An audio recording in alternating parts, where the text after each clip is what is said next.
सकती हैं, आप तगड़ा आ जाते हो, well done to this team. मैं अगर चाहूँ भी ना इस टीम की बुराई करने कि चलो जी मैं पाकिस्तानी हूँ, मैं इस टीम की बुराई करता हूँ, मेरे पास कुछ बुराई करने को नहीं है। इतनी इंग्लैंड की एक्सपीरियंस टीम के सामने ये यंग टीम जा रही थी, इस टीम में विराट रोहित नहीं थे। अब ये इस स्टेज पे आके खड़ी हो गई है कि जहाँ KL Rahul 538 run in 5 test matches, जिसमें से 2 सेंचुरीज हैं, 1 90 है, 2 40 है, 2 50 है। एक और बंदा क्या दे as being a senior, 550 run लगभग है, उसका टेस्ट सीरीज खत्म हो चुकी है। अब नजरें हैं शुभमन गिल के ऊपर, अब नजर यशस्वी जायसवाल के ऊपर। ऐसा मौका इस यंग टीम को दोबारा नहीं मिलेगा, और ये मौका इसलिए बहुत बड़ा है कि अगर आप यशस्वी जायसवाल की उम्र देखें, आप नीचे साई सुदर्शन की एज देखें, आप शुभमन गिल की एज देखें, आप इन सारे लड़कों की जो मोस्टली प्लेयर्स हैं उनकी अगर आप एजेस देखें, सब 30 से अंडर हैं। Shubman Gill captain is at 25, Yashasvi Jaiswal is under 25। These are the moments and the times in their life, क्योंकि आप इंग्लैंड आए हो, आप मुश्किल मुकाबला खेलने आए हो, पहली दफा विराट और रोहित के बगैर आए हो। अगर कल आप यहाँ तगड़ा स्कोर देने में कामयाब हो गए, आप 300 लगाने में कामयाब हो गए, आप गेम ऑन कर दोगे, आप इंग्लैंड को लिटा दोगे, आप 2-2 कर जाओगे, और इस उम्र के अंदर इतनी बड़ी अचीवमेंट को वापस लेके जाना अपने घर, मेरे ख्याल से इससे बेहतर, इससे बड़ा, इससे बेटर कुछ नहीं हो सकता। सुबह हम ये सोच रहे थे कि आज इंडिया का बहुत बुरा हाल होने वाला है, क्योंकि रिकॉर्ड बन गया हुआ था ना। तो भाई क्या हिस्टोरिकल धज्जियां उड़ाई आज इंग्लैंड की, इंडिया की बॉलिंग लाइन और कुत्तों वाली की है जो आज आकाशदीप ने भाई देखने का मजा आ गया। बेन डकेट भाई तुम मुझे आउट नहीं कर सकते, और फिर उसकी किल्ली उड़ा के चलता बनता गया, देख के जो है आज मजा आ गया। और जिस तरह आज जसप्रीत बुमराह की कमी महसूस नहीं होने दी, भाई मानना पड़ेगा कि जसप्रीत बुमराह नहीं होते तो भाई रिस्पॉन्सिबिलिटी सिराज लेता है अपने कंधों के ऊपर, और आज चार जो है वो विकेट उड़ाई। और अगर हम जो है वो प्रसिद्ध कृष्णा की बात करें तो भाई वो भी 4 विकेट उड़ा के ले गया, और आकाशदीप ने जो 1 विकेट उड़ाई वो तो आज फाइवर के बराबर है ना। भाई मानना पड़ेगा कि इस तरह का कमबैक नामुमकिन को मुमकिन बना सकता है। सिराज का लेड फीडबैक जिस तरीके से टीम इंडिया को एक सेल्फ बिलीव दे रहा है, हालांकि मार्जिन बहुत छोटा है, बहुत लिमिटेड है, यहाँ रन ज्यादा नहीं है खेलने के लिए, ओवरनाइट स्कोर के ऊपर कोई बहुत ज्यादा इंडिया ने स्कोर नहीं डाला। आई विश, जिस तरह मैं बोल रहा था कि 275 अगर इंडिया किसी तरह कर लेता। सिराज को ना वो रिस्पेक्ट नहीं मिलती जो सिराज डिजर्व करता है। क्या तुम मेरी बात से एग्री करोगे?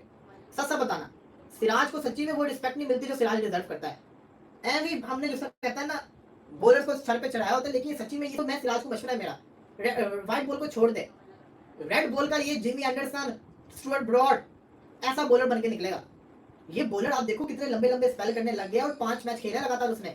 इंडिया और इंग्लैंड की जो ये टेस्ट सीरीज है, जिसको एंडरसन तेंदुलकर का नाम दिया गया, इस सीरीज में कोई भी क्लियर विनर नहीं है, क्योंकि एक सेशन में अगर एक टीम ऊपर होती है तो अगले सेशन में एक टीम वापसी कर लेती है। पिछले सेशन में इंग्लैंड तो ऐसी ऊपर थी कि 16 ओवर में 109 रन उन्होंने दाग दिए थे और सिर्फ 1 विकेट उनकी खोई थी, लेकिन अगले सेशन के अंदर इंडिया पे बहुत प्रेशर था, लेकिन जायसवाल बहुत अच्छा खेल रहा है। इस सीरीज के पहले मैच के अंदर इसने सेंचुरी मारी थी, और इस सीरीज की आखिरी इनिंग्स के अंदर इसने शानदार परफॉर्मेंस करके दिखा दिया। कैच छूटा है, इसको चाहिए कि इसको सेंचुरी में तब्दील करे, और ये खेलता रहेगा इंडिया का स्कोर भी अच्छा हो जाएगा। इंडिया को मेरा मानना यह है कि इंडिया को अगर इंडिया 270 करेगा 250 का टारगेट है, अगर इंडिया 250 करेगा तो 225 230। जायसवाल, वही हम जो पिछली वीडियो में बात कर रहे थे कि भाई जायसवाल की सीरीज में पहले मैच में बड़ी बेहतरीन शानदार परफॉर्मेंस आई थी, फिर बीच में काफी फीका फीका रहा, but this is the time, पहले इनिंग्स में भी नहीं आई बारी। अब यहाँ पे इस तरह की ट्रिकी पिच पे अगर ज्यादा नहीं 3 फिगर अगर रन आ जाए फिर तो मैच विनिंग वो रन हो सकते हैं, लेकिन अगर 52 रन भी कर दे, अभी 52 पे नॉट हो रहा है, 50 रन भी अगर कर दे तो भी बड़ी बेहतरीन और शानदार परफॉर्मेंस कंसीडर होगी। और इंग्लैंड का जो बैस बॉल का हिसाब किताब है उसका काउंटर अटैक किया जायसवाल ने, बहुत ही लाजवाब वो खेल के गया। 49 गेंदों पे 51 करके obviously more than 100 strike rate बनता है, 2 छक्के हैं और 7 चौके हैं। इसमें चांस वगैरह वो इंग्लैंड का मसला है, वो कैच वगैरह जो टीम कैचेस छोड़ेगी तो फिर उसका नुकसान होगा। तो इंग्लैंड का जो बैस बॉल खेलने का तरीका था उसको काउंटर अटैक करना भी था किसी न किसी ने, और इस पिच पे यही रवैया ठीक है, इसी तरीके से रन्स भी आते हैं। बिल्कुल जो शेल में चले जाए, you will get one good ball and you're gonna get out। बहुत मुश्किल है, और एक चीज मैंने नोट की है, बुमराह जब इंडियन टीम से बाहर होता है इंडिया की बॉलिंग खतरनाक हो जाती है। जीतते नहीं है अक्सर मैंने देखा जीते हमेशा जीतते हैं ऑलमोस्ट हमेशा। सही बात है, देखो ना बुमराह, हम कहते हैं बुमराह को लेकर आओ तो बुमराह का एक और बॉलर आएगा और खतरनाक हो जाएगी।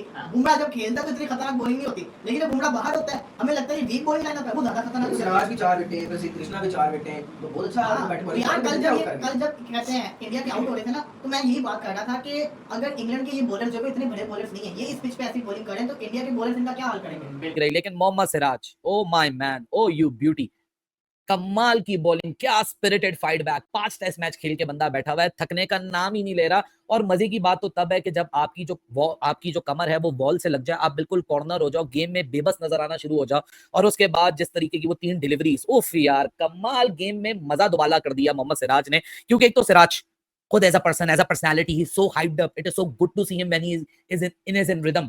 और रिदम के ऊपर जब विकेटें मिलती हैं मोहम्मद सिराज को, वो एक एटमॉस्फेयर ही इतना इलेक्ट्रिक हो जाता है कि आपको देखने वाले को भी भरपूर मजा आना शुरू होता है। But it's an amazing fight back, I believe. आज जिस तरीके से सिराज ने स्पेल किया है, क्या बात है, क्या बात है, मतलब कि जान डाल दी पूरे मैच के अंदर।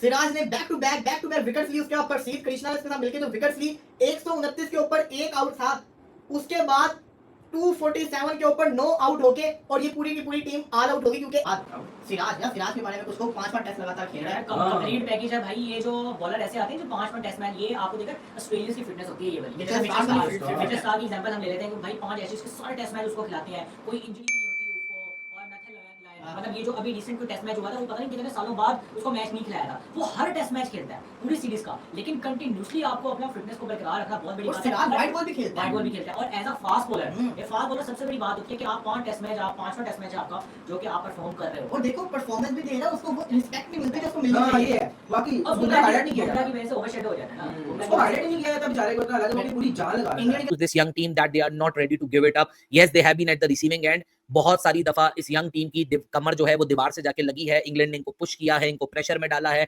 इनको टेस्ट किया है, इनके करेक्टर का टेस्ट लिया है, इनको नर्व्स से मुकाबला करवाया है। लेकिन इस लेवल के ऊपर आपके पास स्किल हो ना हो वो चीज इंपॉर्टेंट जरूर होती है, लेकिन जो सबसे इंपॉर्टेंट चीज होती है कि आपकी मेंटल टफनेस और आपकी गेम अवेयरनेस कितनी आप आला लेकर आए हैं मुकाबला करने के लिए। क्योंकि आज अगर आप यशस्वी जायसवाल, किस्मत, पहले टेस्ट मैच इंडिया जीत सकता था, किस्मत ने साथ नहीं दिया, 8 कैचेस ड्रॉप हुए। दूसरा टेस्ट मैच में इंडिया ने कमबैक किया, तीसरे टेस्ट मैच में फिर किस्मत ने धोखा दिया, इतनी लड़ाई करके आखिर तक पहुंची और वो एक बॉल प्ले डाउन हो गई और वहां से इंडिया टेस्ट मैच हारा। चौथे में फिर किस्मत ने साथ दिया, वापस आए। लेकिन आज किस्मत की रिक्वायरमेंट थी क्योंकि कैचेस का गिरना ये साफ जाहिर करता है कि हैरी ब्रूक कैच छोड़ रहा है, ओली पोप यहाँ मिस कर रहा है, जजमेंटल इश्यूज हो रहे हैं। सो यहाँ ये साबित होता है कि इंग्लैंड प्रेशर में आ चुका है। इसे किया दूसरे तरीके से करता हूं, इंग्लैंड ने गिफ्ट पैक करके दिया है, वो रिसीव करेगा इंडिया की नहीं, क्योंकि कल हम कह रहे थे 200 पर 6 के बाद ये 300 कर ले तो मजा ही आ जाए, तो वो उन्होंने 224 किए, तो वो भी कोई अच्छा नहीं खेले आज। वो जा सकते थे बड़े स्कोर तक, वो भी नहीं गए। तो यहाँ जो प्रॉब्लम है वो ये है कि क्या इंडिया तैयार है इस मौके के लिए? इंडिया को अब मेरे ख्याल से इंग्लैंड टीम को गेम में भी नहीं आने देना चाहिए। ये तो वही मैच है जो साउथ अफ्रीका के खिलाफ वर्ल्ड कप जीते हैं T20, ऑलमोस्ट साउथ अफ्रीका ही जीता हुआ था ना, रन बॉल नहीं हो सका। तो इंडिया ने कैसे कमबैक किया, एक क्या नाम है अपॉर्चुनिटी मिली है तो ग्रैब किया, उसके बाद साउथ अफ्रीका को गेम में आने नहीं दिया। ये वो वाला टेस्ट मैच मुझे लग रहा है। और क्या जबरदस्त बॉलिंग की है, और आप देखें टी के बाद जैसे विकेटें गिरी है, लेकिन आज जैसे कल मैंने बात की थी ना, टेल के 15-15 20-20 रन बड़े इंपॉर्टेंट होंगे, वो रन कर गए तो मेरे ख्याल से बड़ा अच्छा होगा। आप देखिए 18 रन पे सारे आउट हो गए। आज जब इंडिया की बारिश शुरू हुई थी, करुण नायर को अच्छा बॉल हुआ, अंदर आया, लेकिन वो 15-20 रन टेल के हो जाते तो बहुत ही अच्छा होना था। और इंग्लैंड टीम, मुझे हैरानगी ये थी कि यार वो बारिश का बाद की बात है, बात की बात है, आप देखें आपका मेन प्लेयर बेन स्टोक नहीं है, वो नहीं खेल रहा, आपके पास आपका बॉलर अनफिट हो गया हुआ है, तो आप उस हिसाब से बैटिंग करें कि आप इस गेम से बाहर ना हो। इन्होंने तो मौका दिया है। आप देखें बेन डकेट, क्या यार ऐसी शॉटें लगती हैं टेस्ट मैचेस में। जैक क्रॉली जैसे आउट हुआ है, आगे बॉला पूरा पीछे भी नहीं था, उसको क्या खेलने गया। उसके बाद आप देखें सिर्फ 2 बैट्समैन अच्छी बॉलों पे आउट हुए हैं, ओली पॉप और जो रूट, बाकी सब ने विकेटें थ्रो की है। Jamie Smith. हेलो गाइस, तो जैसे आपने देखा पाकिस्तान का मीडिया तो इंडिया फैन का दीवाना हुआ ही है, पाकिस्तान का जो पब्लिक है वो भी इंडियन टीम का बहुत दीवाना हो चुका है, क्योंकि इंडिया ने जैसे इंग्लैंड को उसके घर में जाके पेला और कैसे उसको 4 टेस्ट मैचों में ज़बरदस्त मुकाबला किया इंग्लैंड का, तो पाक पब्लिक भी बहुत ही फ़ैन हो चुकी है, क्योंकि उनका कहना है कि पाकिस्तान टीम कभी भी ऐसा परफॉर्मेंस नहीं दे पाएगी और भारत का जो यंग टैलेंट आ रहा है वो बहुत ही ज़बरदस्त और बहुत ही टैलेंट भरा हुआ, कूट के उनमें भरा हुआ है। तो उनका कहना है कि जब पाकिस्तान इंग्लैंड के दौरे में जाएगी तो इंग्लैंड वाले सारा गुस्सा पाकिस्तान पे निकालेंगे और बुरी तरह उनको पेलेंगे। तो गाइस, आपको पता है कि कल जो मैच हुआ है वो बहुत ही ज़बरदस्त मैच हुआ है और अभी तक उस मैच की चर्चा हर तरफ हो रही है। और अब जो 5वां टेस्ट होगा वो बहुत ही ज़बरदस्त होने वाला है, क्योंकि सीरीज़ 2-1 से बराबर चल रही है अभी, और अगर ये इंडिया मैच जीत गया तो 2-2 से सीरीज़ बराबर हो जाएगी, और अगर इंडिया ये जीतने में नाकाम रहा तो इंडिया 2-1 से 3-1 से ये सीरीज़ हार जाएगा। तो ऐसे ही और वीडियो के लिए मेरे चैनल को सब्सक्राइब करें। धन्यवाद।